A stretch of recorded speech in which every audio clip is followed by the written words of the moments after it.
Hello, happy new year সকলকে। সায়ন্তিকাস জার্নালের আরেকটা mini ব্লগে তোমাদের ওয়েলকাম। দিনটা ছিল 11ই জানুয়ারি এবং আমরা গেছিলাম আমাদের বন্ধুদের সাথে অনেক দিন পর একটা পিকনিকে, এবং এটা অ্যারেঞ্জ করেছিল আমার হাজব্যান্ডের বন্ধুরা। এবং এখানে যে ক্যাটারিং সার্ভিস তোমরা দেখছো, এনারা খুবই ভালো। বছরের পর বছর এনারাই আমাদের সার্ভ করছেন, এবং এনারা নিজেদের মতো করে আমাদেরকে খুব যত্ন করে পরিবেশন করা থেকে শুরু করে এক একটা জিনিস বুঝিয়ে দেওয়া, কীরকম ওনাদের কি লাগবে সমস্ত কিছু ওনারা বলে আমাদের পিকনিকটা অ্যারেঞ্জ করেছিলেন।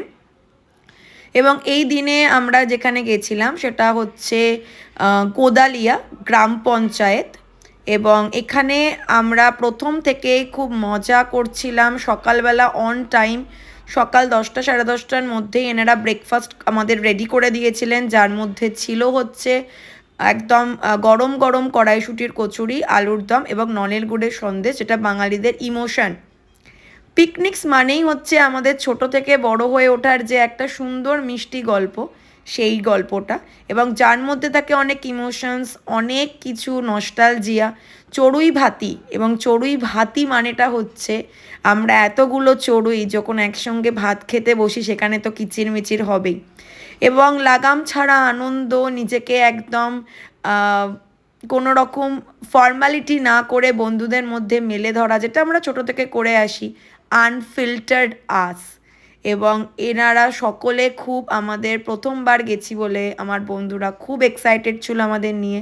আমরাও খুব মজা করেছি, মাঝে মাঝে ডান্স করছিলাম, যেহেতু ডান্স ভিডিওটা আমি এখানে আমার দিতে পারিনি, বাট আমার কাছে বন্ধুদের ডান্স ভিডিওটাই স্পেশাল, তাই আমাদের এটা খুব স্পেশাল। এবং যেভাবে ওরা আনন্দ করেছে এবং আমাদেরকে নিয়ে মাতিয়েছে, আমি খুব এক্সাইটেড, খুব আনন্দিত ওদের নিয়ে। ওরা সবাই খুব এনজয় করছিল দেখে আমি খুব এনজয় করছিলাম, না আসলে সত্যিই খুব মিস করতাম।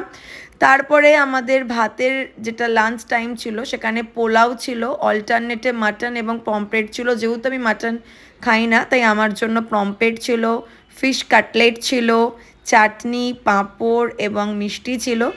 এবং সবথেকে বড় আনন্দ হচ্ছে ম্যানেজমেন্টটা খুব ভালো ছিল বলে আমাদের কোনো রকম কিছু নিয়ে বদার হতে হয়নি, না জল, না খাওয়ার, না টাইমিংস, নাথিং। কারণ আমরা সবাই ওয়ার্কিং এবং একদিন ছুটি পেয়েছি মানে আমরা রিল্যাক্স করতে এসেছি, এবং তার সাথে সাথে আমরা 2026টাকে আরও ভালো করে কি করে কাটাতে পারি সেটা নিয়ে আমাদের পথ চলা শুরু হলো। তাই প্রথম সেলিব্রেশনটা গ্র্যান্ড হওয়াই দরকার, এবং সবাই খুব আনন্দ করছিল। আমার হাজব্যান্ড এবং আমি সবাইকে দেখে খুব অবাক হচ্ছিলাম যে সবাই কত ফর্মাল থাকে, এবার যখন বন্ধুদের সাথে আসে কতটা তারা নিজেদের মধ্যে নিজেদেরকে তুলে ধরে। তাদের মধ্যে কোনো রকম অ্যাটিটিউড নেই, যে কোনো পোস্টেই চাকরি করুক না কেন সবাই যেন একদম ছোট। এবং ছোটোবেলায় যেমন আমরা সব বন্ধুদের সঙ্গে খাবার শেয়ার করতাম, টিফিন শেয়ার করার পর আমরা গসিপ করতাম এবং খেলাধুলো করতাম, ফ্যামিলি গসিপ করতাম, এখানেও যেন সেই দিনগুলোকে আমরা ফিরে পেয়েছি।